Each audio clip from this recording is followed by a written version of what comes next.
Nigeria takes steps to douse raging protests against police. Hello everyone, welcome back to our channel. We'd like you to please subscribe if you haven't done so already. Share this post with your friends and like it. Also, drop a few words in the comment section. Let us know what you think about the story. Thank you again for following us and may God bless you. So let's get back to this story on the EndSARS protests. Nigeria on Friday yielded more ground to protesters demanding an end to police brutality by pledging to set up local judicial inquiry desks. As the demonstrations entered the ninth day, the National Economic Council (NEC) directed immediate establishment of state-based judicial panels of inquiry to investigate complaints of police brutality. The panels are to be set up by the 36 state governments and the Federal Capital Territory (FCT).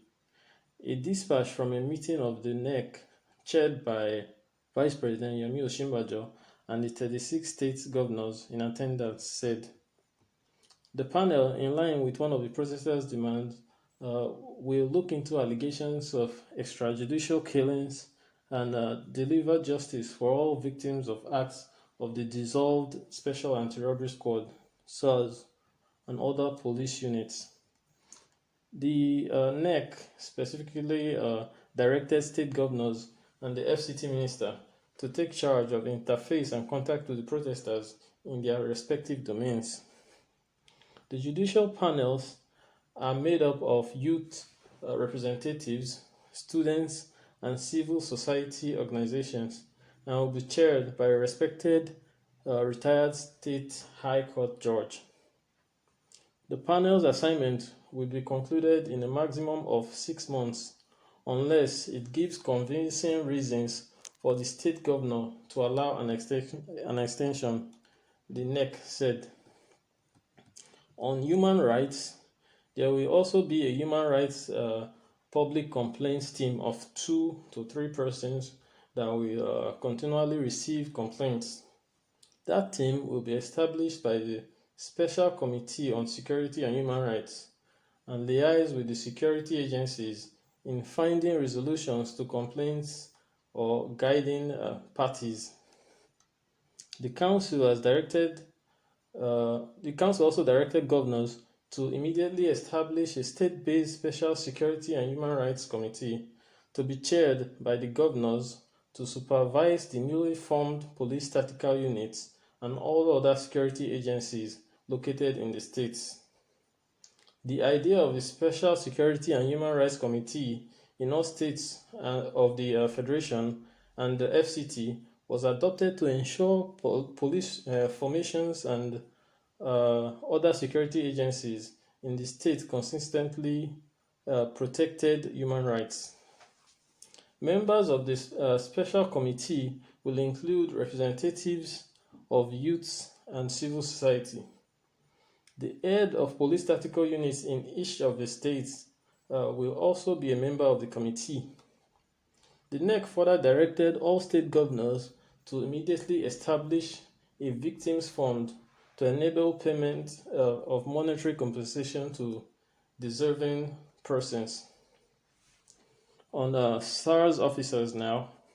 Meanwhile, Inspector General of Police Mohammed Adamu has assured protesters that personnel of the defunct SARS will not be allowed to join the newly created Special Weapons and Tactics units, that's the SWAT units. He said the announcement he stated the announcement in a memo circulated on October 16, 2020 at the Force Headquarters, Abuja. Following nationwide protests under the EndSARS movement, Mr. Adamu on Sunday announced the immediate scrapping of the unit nationwide and directed all operatives to report to the police headquarters for medical, emotional, and psychological examination. So SWAT operations, he said, will be strictly intelligence-driven, with members of the tactical team barred from routine patrols as well as indiscriminate and unlawful searches of phones, laptops, and other smart devices. Citizens Actions for Good Governance, CAGG, a coalition of civil society organizations, has called for a total ban of all street protests in the guise of EndSARS, saying the violent dimensions threaten national security. Speaking in Abuja on October 16th, that is today, the group said the creation of SWAT units, the next decision, are enough to assuage restive youths. This CAGG coalition put out the statement through its national coordinator, and it called on President Muhammadu Buhari to act before the situation gets out of hand.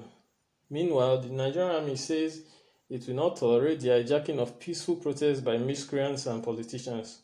So, Chief of Army Staff, Lieutenant General Tukur Buratai, said in Abuja that it is the duty of the military to protect democracy and prevent any agenda that will undermine governance.